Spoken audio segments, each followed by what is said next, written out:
Okay, good morning to everybody. We'll go ahead and get started this morning, and apologize for the brief delay. I'd sent out a link, and I didn't think it went through, and apparently I was right. So I sent it, and then it didn't look like it went through a second time, and then it came through the second time. So I have two announcements there, which I deleted as to the link. The link will be different, and this is something that I should probably have talked about more. Is the idea.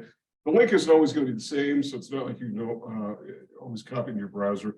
It will often be the same, but it won't always. Just simply because it's you really can't set it for every other day. At least with this version of Zoom that we've got, we can't set it for every. If we set it for every other day, we're going to end up with Sundays and weird days. So I do set it for every other day, but only every other week. Does that work? So anyway, it's a long explanation for why it's sometimes difficult to know what the link is going to be. So I apologize. I usually get those set out the day before, but for whatever reason, apparently I didn't maybe do something right on the announcement. So that's my mistake. And I usually email that at the same time, but for whatever reason that didn't happen. So all right. So today is the second, and we're going to cover the rest of chapter 11 today, I think. And I know that next week our syllabus indicates that we're only supposed to get to chapter 12. And chapter 12, but we may actually get into chapter 13 sometime next week. I don't know for a fact that we will, but it looks like the pace that we're going, there's a good bet that we will.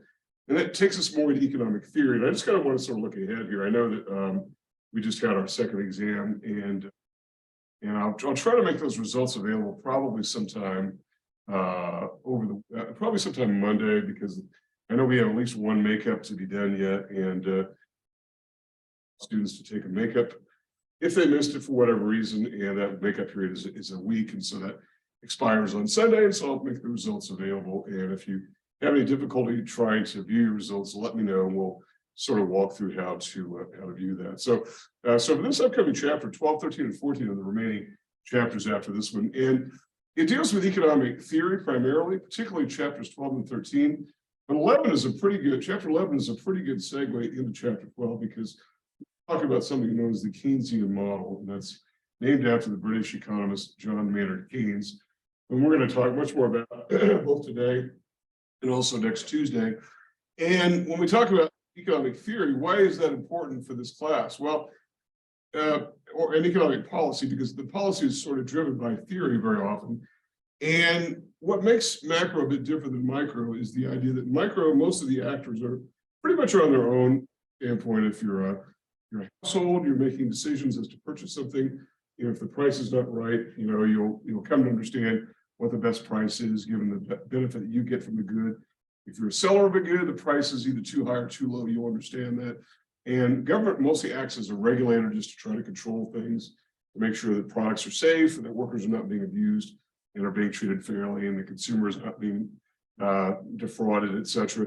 Those are all in the micro realm. In the macro realm, though, the government takes a much more activist view at trying to stabilize the ups and downs of the business cycle. And we know that it works, because if you were to take a look over time at the ups and downs of the business cycle from the 1800s onward, and I realize the data is not particularly good from about, 1929 earlier. It gets better after 1929. It gets even better after 1940. But throughout that period, from the 1800s up until, say, 1940, we had wild ups and downs, wild swings in the business cycle. And so if you were just to plot GDP as a dollar figure against a time series, you would see this kind of thing. And that sort of moderated itself. Sometime after World War II, we had lower highs and higher lows. And that's a good thing. That means that even though the trend line is upward over time, we have sort of taken out some of the wild oscillations. And it's simply due to policy, and that is the idea of trying to moderate the business cycle. And the only actor that can do that is the government. There's no other actor in the economy that's got the capability of doing that. And so while in micro, we say that actors are mostly on their own to try to make decisions, and the government mostly acts as a regulator to promote fair trade and honest practices and whatnot. To the extent that one believes that government has any role to play. And I say that only because there are some theorists who argue that the government should do as little as possible over time. And in fact, the less the government does, the better in this particular calculation. So that's kind of the view there. Now we're going to talk about these two different views in chapters 12 and 13 about macroeconomic theory, and Keynes argued for a very active government role, and the classicists, and we're going to talk about them and talk about their theories, argue for a much more passive role. So this gets us into the idea of the fact that people don't always agree in economics. And that's probably not some newsflash to most people. I think most people do agree that most economists don't always agree, and there's substantial disagreement, particularly with that one thing that is really the dividing line, and that's government.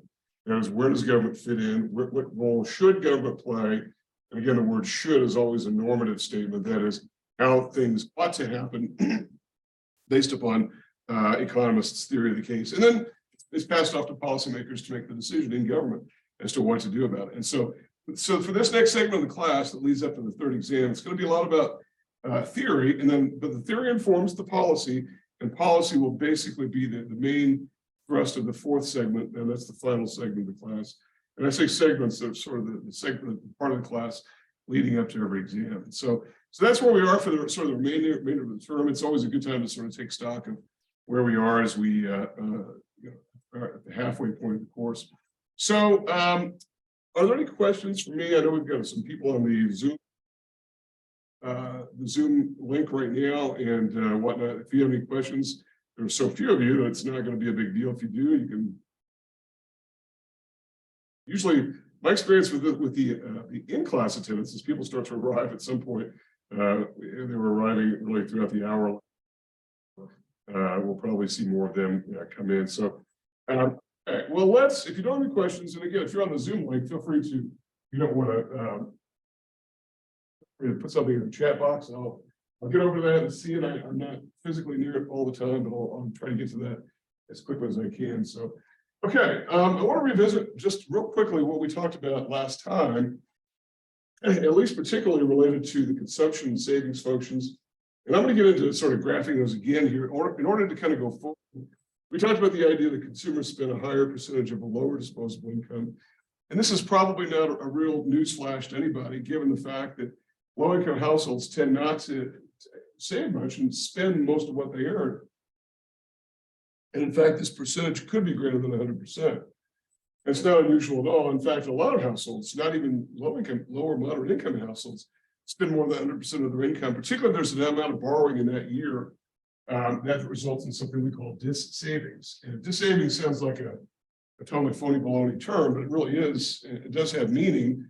And it simply is primarily funded by borrowing. When we talk about households in particular, we said that households can borrow, they can tap savings to spend more than what they earn, or they can obtain transfers, which are simply one-way movements of money from government to households. And so that is possible.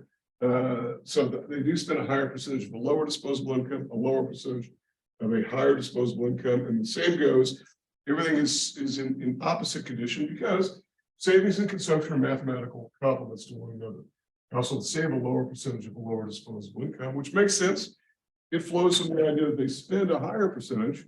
So if they spend a higher percentage, they must save a lower percentage.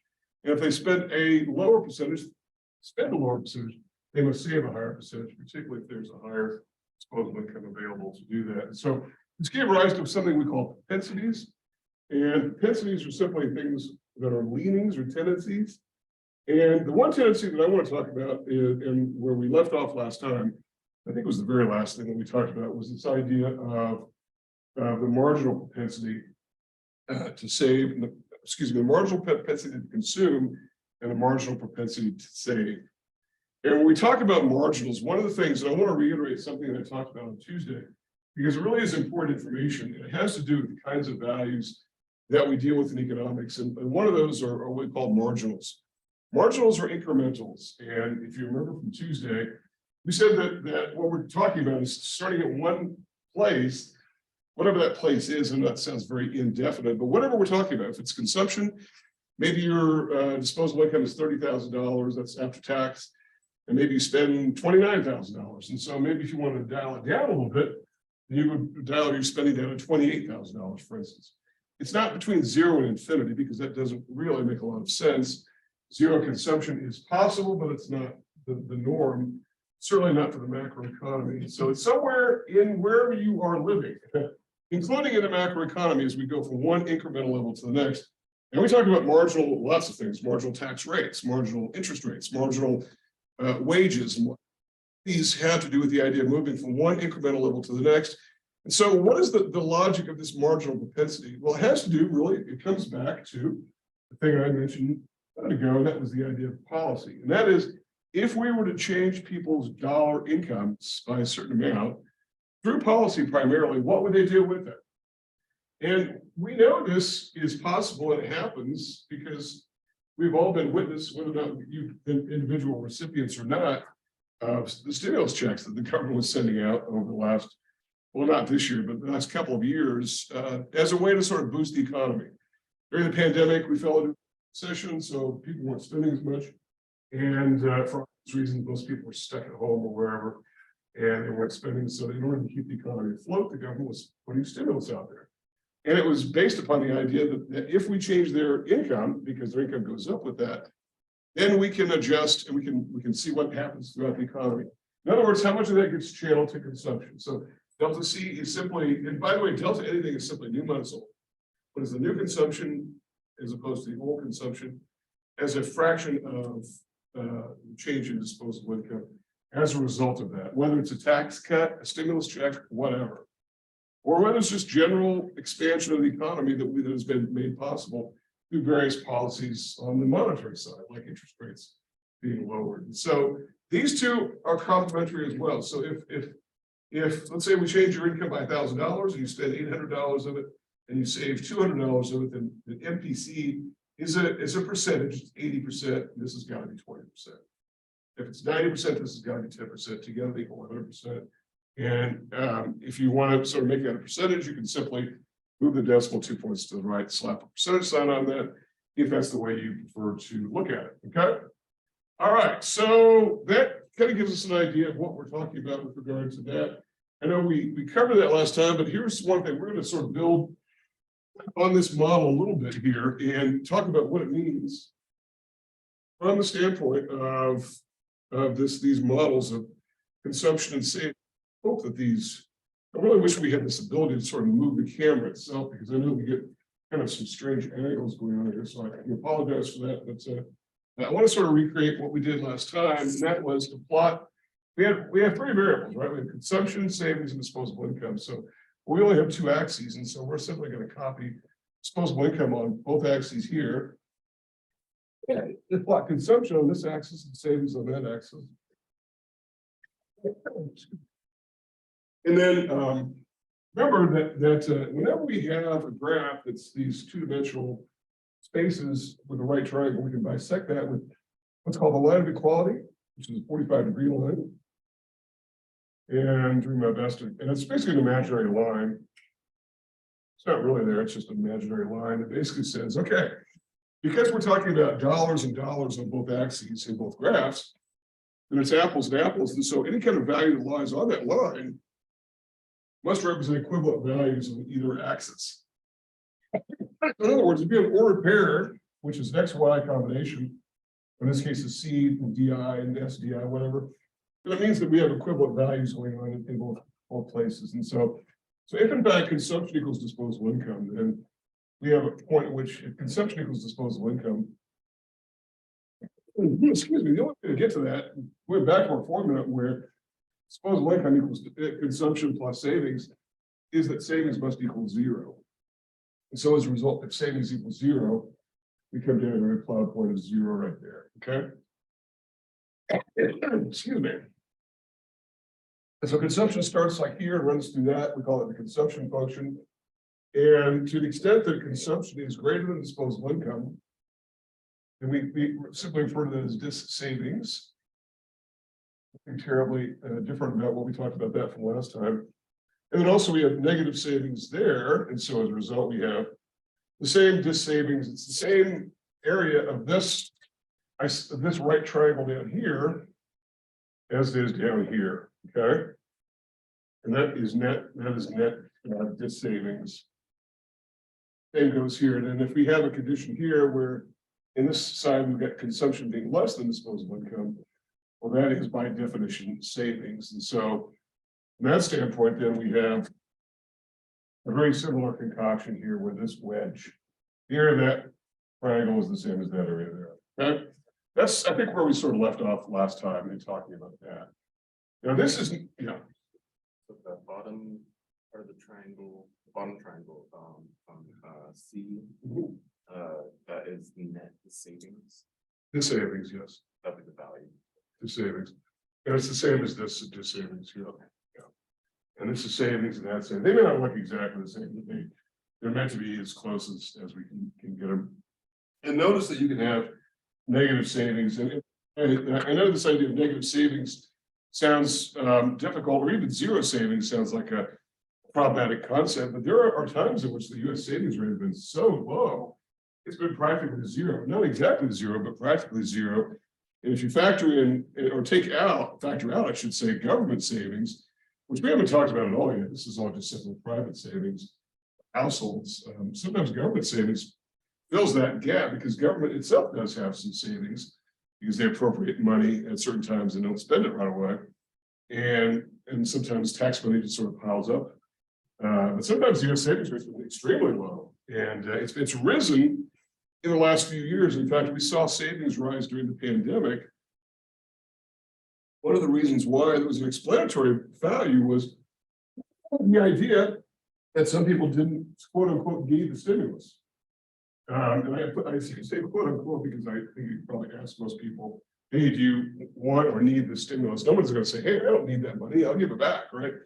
You might give it back if it's taxable, but if it's not taxable like that, most people are going to say, yeah, I need the money. So, I mean, when I say people didn't need it, I only reference the fact that the savings rate actually went up. People saved a lot of that stimulus money because a lot of people did not lose their jobs. I mean, we didn't lose our jobs here at CNN. We simply went to a fully online environment. I think some of the part-time faculty probably didn't have as much work because some of the enrollment was down. A lot of people were not interested in taking courses during the pandemic. And I know a lot of families were sort of stuck at home with one or two computers and kids were working at home. And we saw this a lot where sometimes people were saying, I needed to try to use the computer, but I couldn't because my sister was using it for high school and whatnot. So, I mean, I know we saw that. So I know some workers did not lose their jobs. And so the stimulus was sort of extra money. And so, but the idea of the marginal propensity says, okay, if we change incomes, what is going to happen? Okay. Now here's the thing. Okay. Now I draw these don't look very straight. I did my best to make straight lines here, but let's assume these are linear expressions. Okay. So consumption is linear, savings is linear. Probably in the real world, this maybe bows down a little bit like that. It sort of tails off. Savings gets much larger at very high incomes, and then it also kind of goes in this direction. But it makes the math much easier and the visual a lot easier if we visualize it as straight lines. But here's the thing with regard to the marginal propensity, and that is this. If these are straight lines, then what is the slope of that straight line? Think about this. What is the marginal? Let's just go over. It's going to be easy. So it'd be nice if we had an actual eraser in this room. But so again, let's talk about the marginal propensity to consume is the change in consumption divided by the change in disposable income. Well, what does that look like? That looks like rise over run, right? Which is slope. So in other words, the MPC is the slope of the consumption function. It's the slope of the consumption function. And so as a result of this, if that's the slope of the consumption function, then what is MPS, which is defined as the change in savings divided by the change? That's also rise over run, and then this therefore is the slope of the savings function. The slope of the savings function. So there's some power in these, and again, if we're trying to plug values in, and the example I gave just a minute ago is that we gave $1,000 to every household, either through, I don't know, a tax cut or a stimulus and whatnot. And by the way, the stimulus, it was almost sort of a godsend to teaching economics, because for years we talked about, hey, what if government simply mailed you $1,000 check? And everybody used to say, yeah, right, like that's going to happen. But it did, it just sort of did recently. And they mailed people, put them in their bank accounts or whatever. And that is not common. I think that a lot of people now kind of getting the idea that it's common. I got everyone asking me everywhere I go, hey, when's the state going to get its stimulus check? Everyone's like expecting this. And so that may be sort of an unintended consequence, but it's not normal, really. It's not usual that government does it. It's not even usual that government gives out part of its surplus, which New Mexico's running at the moment. It's not that. They might do it if they want to raise government salaries. I know they're talking about raising judges' salaries. That's currently pending in the legislature to make it more competitive. But we give it just a straight give back to households. That's not common, but they're contemplating doing that. So, so the idea then behind this is, if the government did some sort of stimulus and people spent 80% of that, then we know that it would have to be 20% would go to here. And so together, they would equal 1.0, or if you multiply it by 100, you get 100%. Okay. All right. So in other words, then this is the MPC, the rise over the run, change in consumption. I'm sorry, change in consumption, change in disposable income. Same deal here, change in savings, change in disposable income. And by the way, this is intended to be a lot flatter slope. In fact, 4 times less flat than this. It's kind of hard to do on a whiteboard to have very steep and very flat, but the idea is that they're not equally sloped at all. And because of the fact that most people will channel any amount of additional income consumption. And that is a pretty well-known phenomenon. In fact, this is why we study this in the first place. Who cares about the marginal propensity to consume? Well, we care because we want to know what happens with policy. If we do something as a government policy to change people's disposable income. And by the way, it's not always that constant. I mean, I know the MPC is usually been thought of as being a fairly reliable indicator of what people are going to do. But there were 3 stimulus payments paid out to households in the 2000s during the George Bush administration. And the first 2 were basically early tax credits. And so most people just went ahead and spent them because they knew they were going to get that money down the road. Most people know when they're going to get a refund, they've got something earmarked for it. But the last one was just simply a way to sort of mitigate the effects of the recession that was just beginning. And there the government got surprised because the MPC went down and did not adhere to the same level as the prior to stimulus. And so as a result, policy then was sort of muted as a result. That's one of the factors, among a lot of other factors, that had an impact on a very slow recovery out of that recession, which began in 2008, 2009. So here's the thing. Why do we care? Because we care what the impact is going to be on the economy more generally, and that impact is reflected in what's called the multiplier. And so let's talk about what a multiplier is. And there are a number, I think I mentioned on Tuesday, that there are a number of different multipliers in economics, and we're only going to really cover 2 in this course. And that is this is called the consumption multiplier.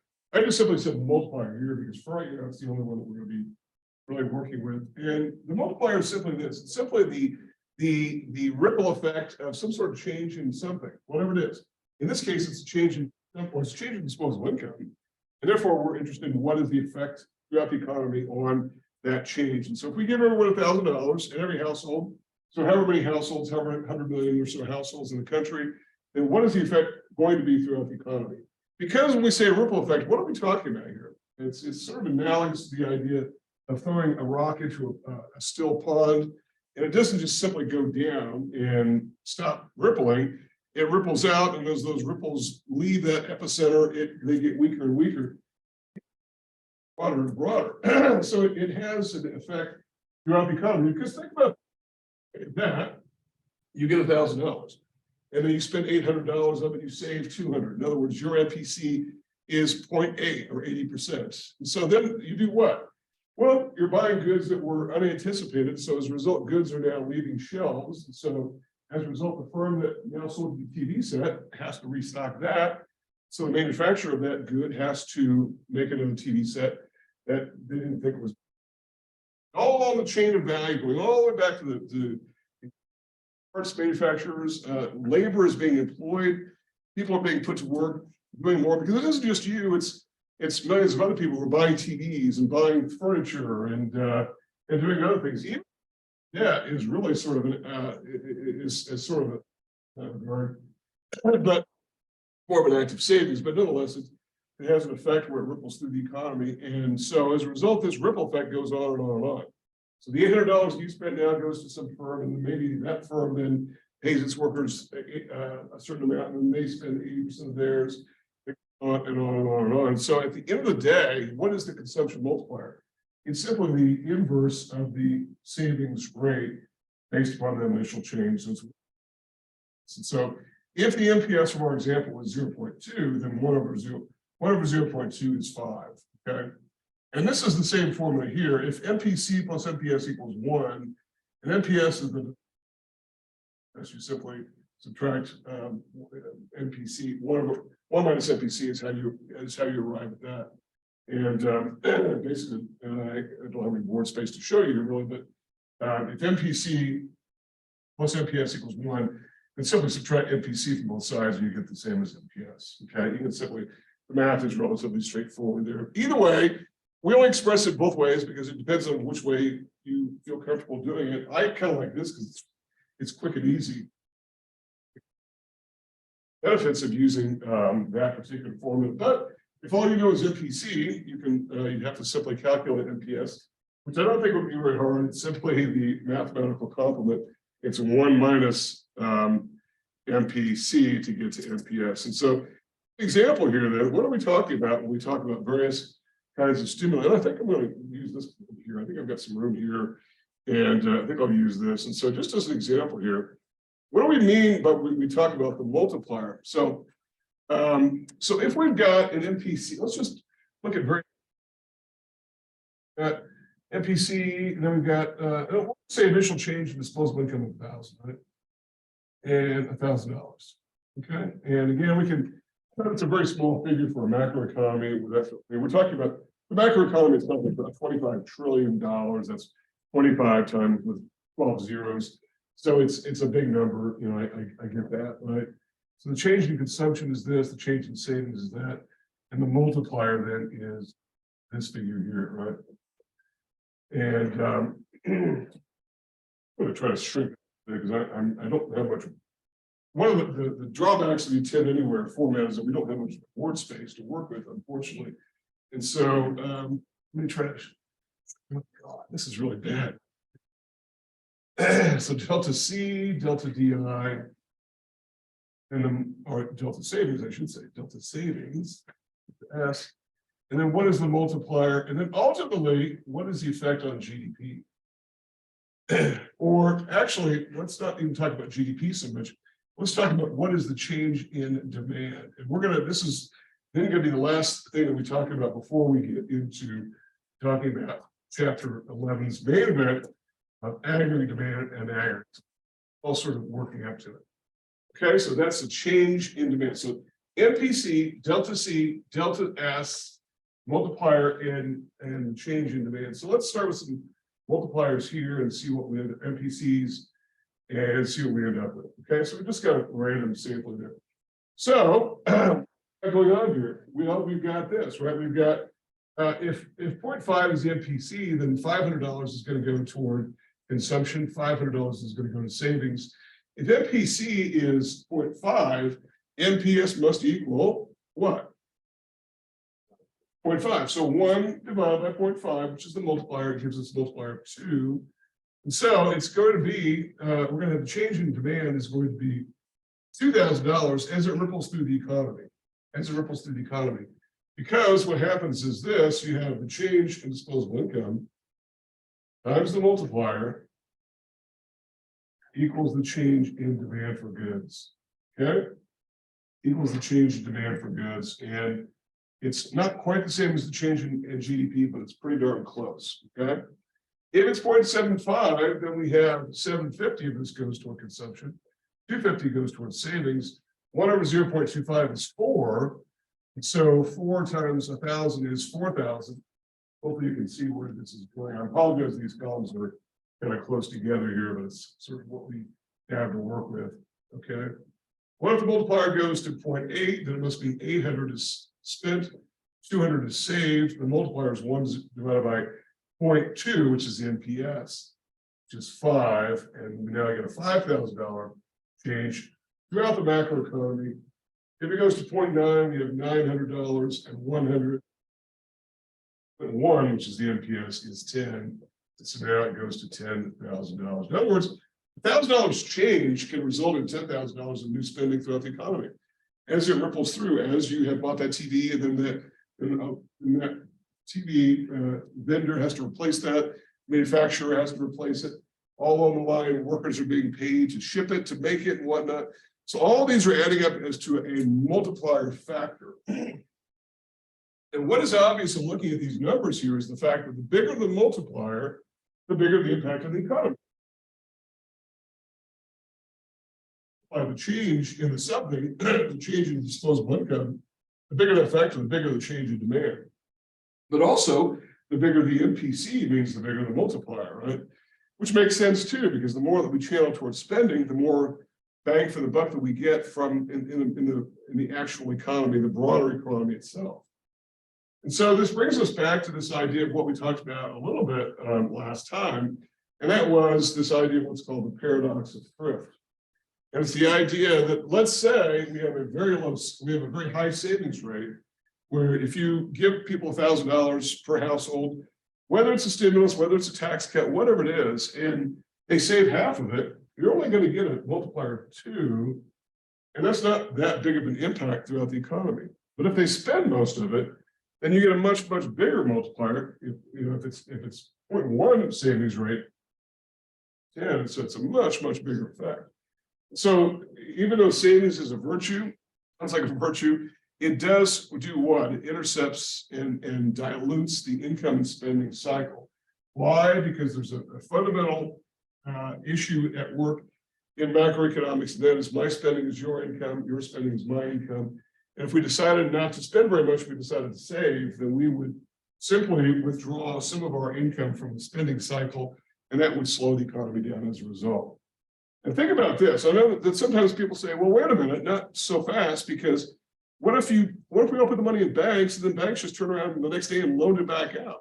Wouldn't that be an issue? I would say, yes, it would be. That would help the multiplier. But the problem is, does that often happen? Because it doesn't often happen. Banks usually have a pretty good idea of what their borrowing and lending decisions are going to, or what their demand is going to be. And they usually reserve for that. And they do. The demand for loans doesn't change all that much. And by the way, why would you be more or less likely to borrow if you're getting money from the government? Probably less in the first place. And so you probably wouldn't necessarily be motivated to borrow in this case. Now, there's a lot that goes behind that, the decision to borrow, but nonetheless, it doesn't necessarily translate that if we save it, it's going to get loaned back out right away. It sounds like it's a pretty reasonable assumption, but it's not always the case. And by the way, if a bank doesn't want to lend money, it doesn't have to necessarily. Now, it can't turn loans down based upon some unreasonable characteristics. They can't say you're too old or you're sick or you whatever. I mean, in the old, the Equal Credit Opportunity Act was passed, banks could discriminate on any basis. They used to ask really just very intrusive questions of borrowers, which are now illegal. You can't ask a person, do they plan on having more children? That used to be a very common question. Today, that's an illegal question, but they used to ask all kinds of questions like that. So usual, but nonetheless, what I'm saying is that yes, they can't turn you down for reasons that are maybe not so much related to the credit decision itself, but maybe are more discriminatory in nature. But if the bank doesn't want to lend, they don't have to. And by the way, during the last recession that we had in the financial crisis in 2008, 2009, Secretary of the Treasury, Hank Paulson, was asked directly at a press conference, well, can't you force these banks to lend? Because banks were really pulling their horns. They weren't lending. He goes, no, I can't, and I won't make them lend if they don't want to.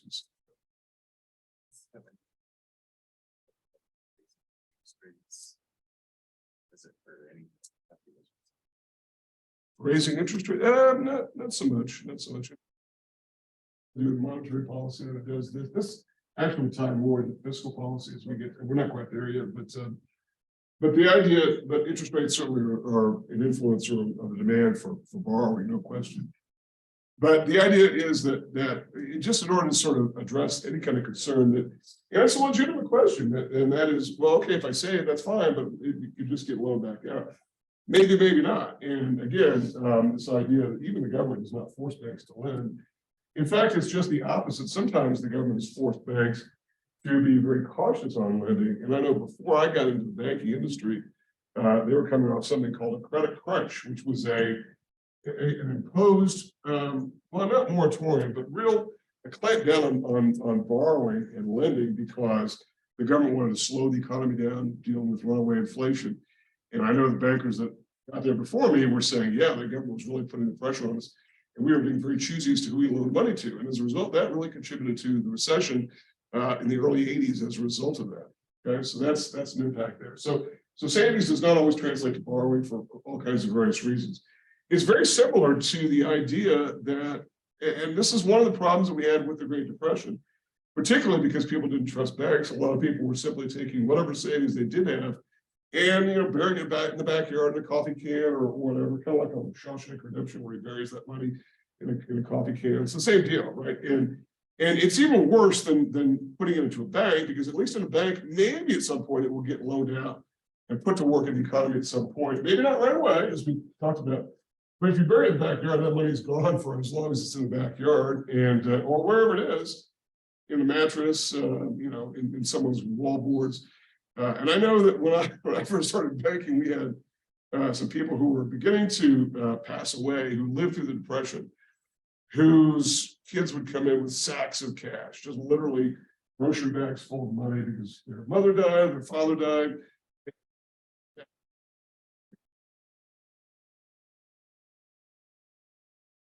Money out of play in the economy. That definitely slowed the multiplier down. So this is another reason among many that I've talked about before for having a strong financial system, so that people can have confidence that it works. And we have to have government backstops.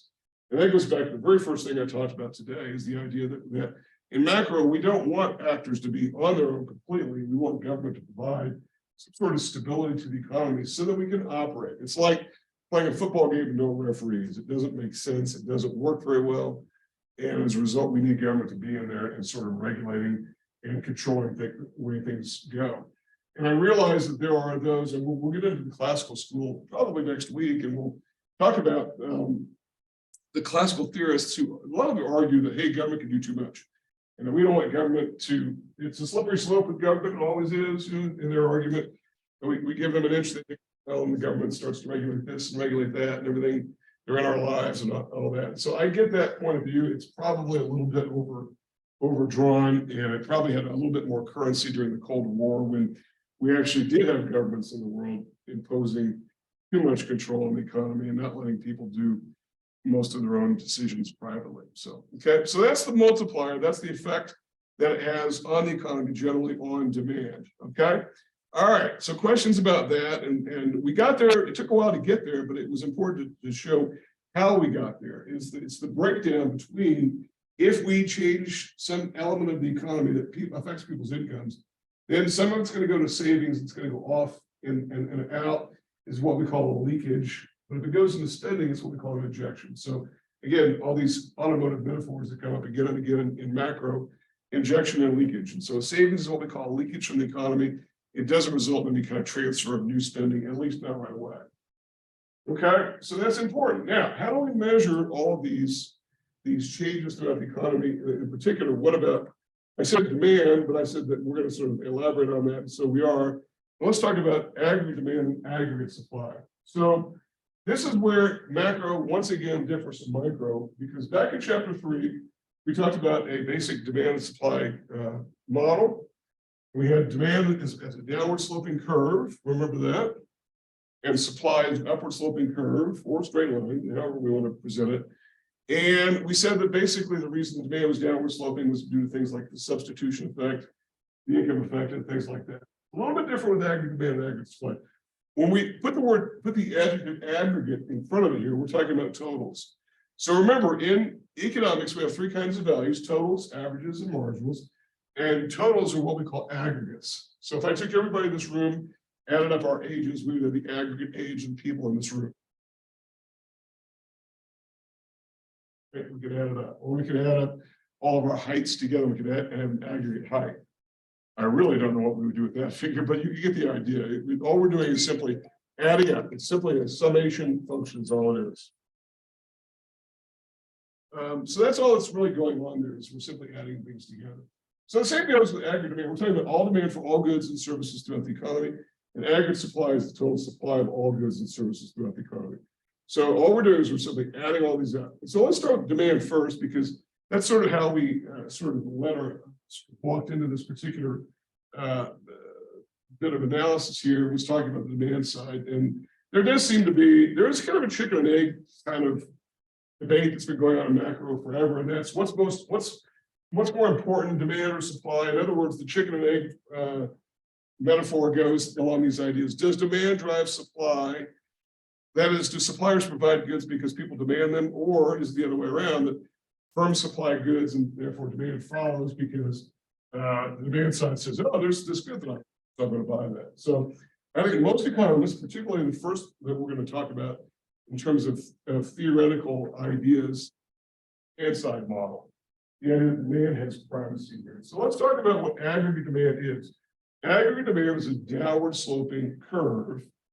And it's downward sloping due to three factors that are all really pretty much related to one another. They're pretty much related to one another, but let's talk about what they are individually. And they all have to be really at the price level. So, and this is like the world's worst eraser. I don't know. There's no other eraser in this room, I don't think, is there? It seems like all I'm doing is kind of moving the ink around and just smudging, and it looks like a kindergarten smut painting kind of thing here. So all right, so let me just do what I can with this rather crummy eraser. So it's the three factors are really related all to this idea of price. And the first is something called the real balances effect. The real balances effect, real balances of what? You know, it's real balances of money.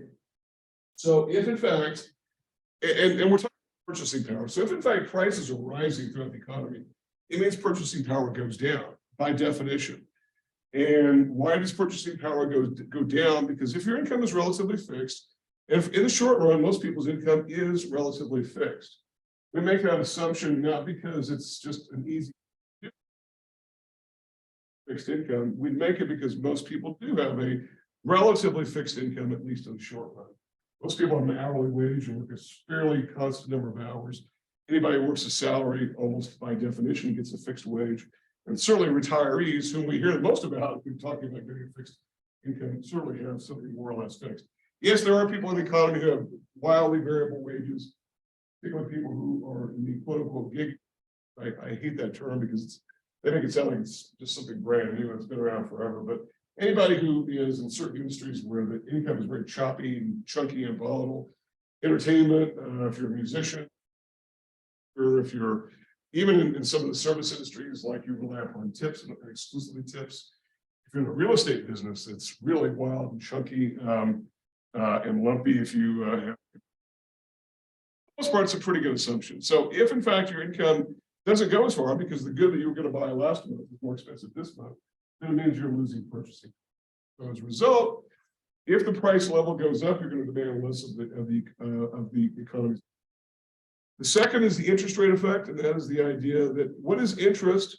Interest rate is the same issue there. That if in fact rate is rising, you're probably going to channel fewer goods, less of your spending to demand, and you're going to be chasing those things like interest rates. And then finally, the last one is something called the foreign purchases effect, which basically has to do, and I wish we had more time to really get into this. It has to do more with the idea that if domestic prices are rising, then people will demand less domestic income, less of our domestic output, and more foreign-made goods because they're relatively less expensive, assuming that the inflation, that is the price level changes, are mostly confined to this particular economy, okay? So let's talk about, oh man, that looks bad on the screen. That's really hard to see. I apologize, man. I don't know what I'm looking around for some spray, because sometimes in these rooms they have like spray bottles to, I don't know who I talked to about that, but that looks really goofy. I apologize. And let me see here. I guess I could maybe, if I went over to this board here, maybe this would work. Let me see what happens here. I can't really use the board on that wall over there because there's that projector's in the way. Let me swivel the camera this way and see what that looks like. I've got one other board in the room. I actually got two other boards, but I guess I can use this one. Yeah, why not use that one? I hate to ask everybody to move, but or at least swivel your chairs, but that might be the way we have to do this. So Okay, so let's do that. So I apologize. This is it's one of those deals where it's live TV, right? Sort of deal. Okay, so what this comes out to be. So when we talk about aggregate demand, first of all, this is the first true model of the macroeconomy that we're going to be constructing. Okay, we're going to do something. I think probably it'll be Tuesday because, and I'm going to be covering some of the material of Appendix B. And I know it was not assigned. I mentioned on Tuesday. It's not assigned to the readings. You can read it if you like, but I didn't assign it because whatever the value we're going to get out of it, I'm going to talk about in class. But it ties directly into, I think, as detailed and intricate as it is, it does, I think, make more sense. Some of that first, but that's an elaboration really on what we're doing here. This is the first true macro model we're dealing with here. And so, if you remember, chapter 3, we had P and Q. That was the price of a good, whatever the good was, and this was what we call a basic market model of whatever the good in question was, whether it was shoes or pizza or whatever, right? Haircuts, whatever the case might be. And this is the quantity exchanged. And so as a result, we had P on this axis. So it's going to be something different. It's going to be the price level throughout the economy. And it's going to be based on some index value like the CPI or the GDP inflator or whatever. It's going to start, we're going to 105 and 110, et cetera. And so as a result, we have that sort of thing going on. So it's going to be based upon some price index. Because we're talking about the entire economy here. And so we can't just take the price of a good, and we have to take the price level throughout the economy as we have measured it based upon back in, I think it was chapter 8, where we talked about how we determine what the inflation rate is. And there are lots of things like surveys that are done. There are actual physical inspections of goods, and the internet makes it easier today to look at the prices of goods. So if P goes in the vertical axis, instead of Q, though, which is the quantity of goods, now we're simply going to use GDP on this axis because it's the volume of business activity that's going on. So GDP is the same GDP or Y that we talked about before, right? So nothing new there. So Y goes to that axis. So you got now we have a bit of departure also. There are, and your text I think does a really good job of talking about the differences between microeconomic modeling and macro modeling. I think it's a really excellent piece of effect in chapter 11 about this. That talks about the idea that it's different. I mean, we have P on the vertical axis, so it seems like it's pretty consistent, but it's not. There, the micro model was about the price of a good. This is the price level, and here we don't have Q, which is a quantity. We have GDP, which is a dollar figure. So we have a dollar figure denominator thing and a dollar figure here. So that's another sort of departure. And even though aggregate demand is downward sloping, it looks something like this, right? That it's not really to do the same factors that the demand for any individual good in our micro model are, because it really deals with these three factors here. And there's another one that I didn't include here just because it's a little bit more difficult to talk about. But let's think about these and take these individually and what's going on here. So the first is the real balance effect. So if the price level is rising, you're going to demand less output. Because why? Because you're going to have less ability to pay for it as goods become more expensive. As goods become more expensive, people demand less GDP, because what is GDP? Gross domestic product. So the money goes less far. So that's another reason why we should try to deal with inflation. Price level increases throughout the economy, which is, by the way, what the main fixation right now of our Federal Reserve is to try to slow that down. Inflation is the big economic story right now, much more than unemployment, much more than really anything about inflation and what the Federal Reserve intends to do about it. I know I keep talking about the Federal Reserve. We're going to get to them, I promise, but we're not. It's more of the policy section coming up. Also, the second effect is the interest rate effect. So if interest rates go up, it really adds to the cost of goods, and so it's the same issue. I said that at the outset, all three of these are really related to the same thing. If the interest rates goes up, it makes the cost of homes and everything go up, and so you demand less of them. If it goes down, it'll make them more attractive, and so people will demand more out. Okay, so all of those are simply related to the price level. The third one's a little bit different, and I said a minute ago that I wish we had more time to talk about it, because really this has to do with the price level domestically. And so if the price level is coming down, we may buy more domestic made goods than foreign made goods. because they're relatively less expensive. And also there are some currency issues as well that we did not talk about. And again, I wish we had more time. The exchange rate between the dollar and the euro, the dollar and the yen, or whatever. But that's a separate issue right now. Let's just focus on the idea of relative prices. And if the domestic price level is rising relative to other countries, then again, we demand less domestic output, and we may demand foreign goods as a result. To the extent that foreign goods may be less expensive than domestic made goods. And certainly there are a lot of categories of goods that is the operative assumption. A lot of foreign made goods are less expensive, particularly because of the cost of inputs being less. In certain parts of the world, you know, we know that there are a lot of countries, a lot of companies that have moved to locations in which costs are cheaper, wage costs certainly, regulatory costs, a lot of environmental costs, all those things, okay? So that's essentially what the definition of aggregate demand is, okay? It's why it's downward sloping. So it's not quite the same. I mean, it looks like, okay, well, it looks like a demand curve. Well, what else would you expect it to be? That would seem to be the logical, only it's kind of a view, but it doesn't always have to be the case, right? It could be, it's due to more the issue of inflation. So, okay, so that's the case here with aggregate demand. Well, just like demand in the real world, in the micro world, we can have shifts to the right and shifts to the left, right? So, and again, a rightward shift is increased aggregate demand. Shift is a decrease in aggregate demand, that is right or to the left. And once again, I sort of come back to this idea of right and left versus up down, particularly when it comes to supply, which is upward sloping. But these things can shift. Aggregate demand itself can shift. The entire function could change. And what are these shifters of it? Okay, well, remember, back in chapter 3, we talked about, excuse me, what can cause shifts in demand. And we said there are all kinds of things, that they could be things like income of borrowers. And in other words, what we're saying, these are things that are non-price variables. Income, in other words, it doesn't have to do with the price of the good. The price of the good influences the amount that we go up and down along that demand curve. Demand curve being a snapshot that we take in a point in time. When we talk about shifts, we're talking about things which are independent of the price level. Income of the borrowers, prices of other goods, taxes, all that kind of thing. Well, the same goes here with shifts in aggregate demand. And let's talk about what some of those factors might be that would lead to, oops, yeah, there we go, shifts in demand. I'm kind of running the camera, oh, oops, went the wrong way. Let me move the camera the other direction there. So pan all the way around the room here. There we go. So what are changes or shifts in aggregate demand due to? What we're saying they're due to non-price level variables, not non-price variables, but non-price level variables.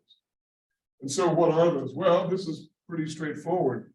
Remember, when we talked about the two approaches to computing GDP being that value along the zone axis there, we said we had GDP or Y equals C plus I plus G plus or minus C X.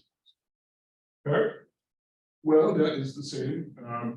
Those are components of demand, and so those are the components of aggregate demand in our function here. So any of these can change, and therefore change the aggregate demand position on this PY plane. Okay. So the first of these, change in consumption, could be doing a lot of things. It could be to changes in income and wealth expectations and whatnot.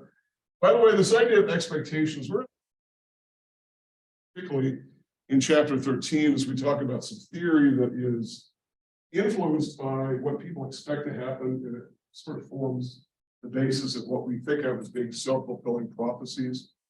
More on that a bit later. But I do want to point out that expectations are a factor that can drive consumption. That simply means we're wealthier, we feel our income is going to rise. It makes us more likely to buy a new house, buy a new car, whatever, right? Take a vacation. If we feel just like, hey, our income is shaky, and look at the stock market, we just lost $20,000 in the stock market in 6 months. That makes us maybe less likely to buy goods, less likely to buy a car, less likely to buy a house. So all these things really factor into it. And income and wealth are different, but they sort of work in pretty much the same direction. We talked a lot about this back in chapter 3. Income is pretty easy to sort of get a gauge on, but wealth is a little more difficult because we don't really know. Most people don't have really an exact number of what their wealth is at any one particular time, particularly if your wealth is tied up in something that's difficult to value, like real estate, or even if your income is easy to measure, but not simple and not convenient, like stock market wealth and whatnot. Sometimes even if you own lots of mutual funds, the data is not updated, value is not updated. So you want to check it every day. So it's difficult to know exactly. So wealth is difficult, but it's more about how we feel about it. This is where, and I know we've talked about this before, this idea of behavioral economics is an area that's gotten quite popular in economy, the idea of how people feel about things. But this is not new to policymakers, because US presidents have forever tried to make people feel good about the economy and to encourage them to spend and whatnot. Because they start to withhold spending and save it, whatever it is, whether it's the bank or the coffee can in the backyard, it cuts off the income and spending cycle. So changes in consumption due to whatever. Increases in consumption overall, not the quantity, but the overall level are due to these factors. And if in changes in either direction are due to changes in those factors. Okay. That's what. Now, this is the most volatile by far. And then when we start to get into monetary policy in particular, we're going to talk more about this idea of the reasons for volatility in I. Now, remember, up to this point, we've talked about C plus I plus G plus or minus net exports. And we said, okay, well, C is fairly stable. And that's actually good news. I think we framed that as being a good outcome, because it means that if consumers spend around 70% of income, it doesn't fluctuate more than a couple of percentage points in either expansions or recessionary downturns, right? And that's good. That acts as sort of a buffer. And one reason why is because consumers have things like transfers they can draw upon. If they lose their job, people can get some income, unemployment benefits, or they can get severance from their employer, or they can tap into savings or whatever, or they can borrow money. There are ways to prop up consumption. But investment tends to be much more discretionary. And that is, it's more volatile because business firms, this is spending by businesses, they can withhold their spending and just simply not do it, or cancel it, or push it back. Particularly if interest rates change. And right now, interest rates are rising, with really no definite end in sight. The Federal Reserve is talking about ending their interest rate increases sometime this year, but I don't think anybody really knows. Anybody who says they do know is probably, sort of blowing smoke at you. But interest rates have a big impact on demand for goods throughout the economy. Basically, remember what interest rates are. The interest rate is what? It's the rental cost of money. Okay. Every interest rate is the rental cost of money. You're using someone else's money, in other words, someone else's savings, indirectly, obviously, in order to do whatever it is you're doing, right? And borrowing is very much an aspect of how investment spending is financed, whether it's real estate, whether it's plant and equipment, whether it's machinery, vehicles, computers, all kinds of technology, whatever it is. A lot of times it's funded by borrowing. If the interest rate goes up, then overall investment will fall. If interest rates go down, overall investment will rise. And by the way, we have seen, since the government's been raising interest rates in the last year or so, we've seen massive changes in particularly that one factor of new construction. New construction has absolutely just gotten plummeted. It's been slow because a lot of projects were already underway, and some people had already locked in their financing. So they thought, okay, let's wrap it up quickly because before we lose the lock on our interest rate because rates are changing. But it's taken a while to happen because things were already underway. But now I think new projects we know are going to fall because building permits are down. That's what we call a leading indicator. The building permits, why do you get a building permit? There's no point in getting one unless you plan to build something, right? Those are falling because not as many people want to build anything, businesses or individuals, either one. So interest rates are a big issue. Also business confidence, how people feel, how businesses feel about the economy. And right now, I think there's starting to be a shift. Whereas even all through last year, even everyone saw rates go up, and there was some talk about pending recession, some non-believers of that idea in the business world. Today, I think the sentiment has shifted where most business leaders are thinking that we're probably coming out of a recession this year. That is a downturn in the economy. The evidence would suggest that that is what's happening because all recessions since World War II, that is downturns in the economy, and pretty much every one of them have been preceded by interest rate increases by our Federal Reserve, our central bank. And there have only been two cases in which we didn't have a recession, and they really don't, I guess they really don't count, to be honest with you. One was in '94, which we had very, very small, tiny interest rate increase that didn't, and sort of stopped, like they made a mistake and decided not to go through with it. And the other one was, excuse me, in the mid 60s. But there you had fiscal stimulus just absolutely stepping on the gas with the Vietnam War spending, the space program, and as a result, the economy sort of did not get into, even with the higher interest rates, it did not slip into recession. In fact, if anything, we had lots of inflation resulting from that period. So, yeah. In 2001? Well, there was a lead up to that period. It wasn't very much. I mean, I don't, I'm trying to think, it probably wasn't more than 2% on the Fed funds rate. Fed funds rate is the rate, and we'll talk more about that specifically later. I don't think it was very much. And one of the reasons they were starting to get to what they called normalizing interest rates, because rates were pushed basically to almost what we call the zero bound. And a lot of economists and everyone was saying that we can't sustain zero interest rates for very long.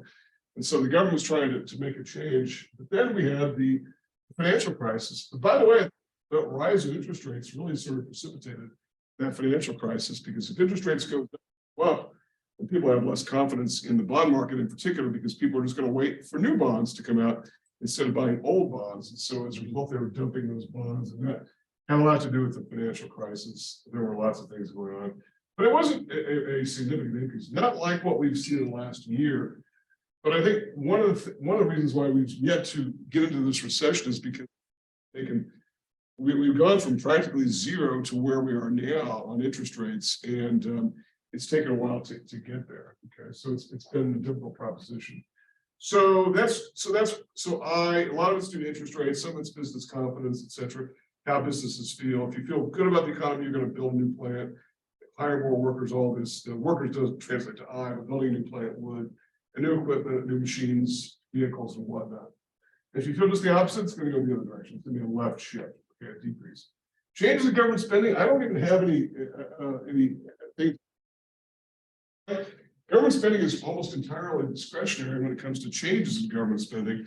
There are a lot of things that government has to spend money on, and because they're pretty much locked into it. They're not going to defund the FBI for the DEA or the Justice Department or the U.S. Commerce Department. They may dial it down a little bit, but they're not going to completely take away spending on these. So any changes are things that are new, and that's a lot of what goes on in Congress all day long, is to try to figure out what to do with changes in government spending, either up or down. And right now, I don't suspect there's probably going to be a much change in government spending in the next year or so.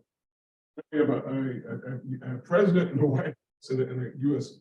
House of Representatives of different parties, and I don't think they agree on very much of anything. So I don't expect a lot of changes in G. That's the government spending element of that. So as a result, it's whatever it's due to. And government can do things that sometimes have no economic foundation whatsoever.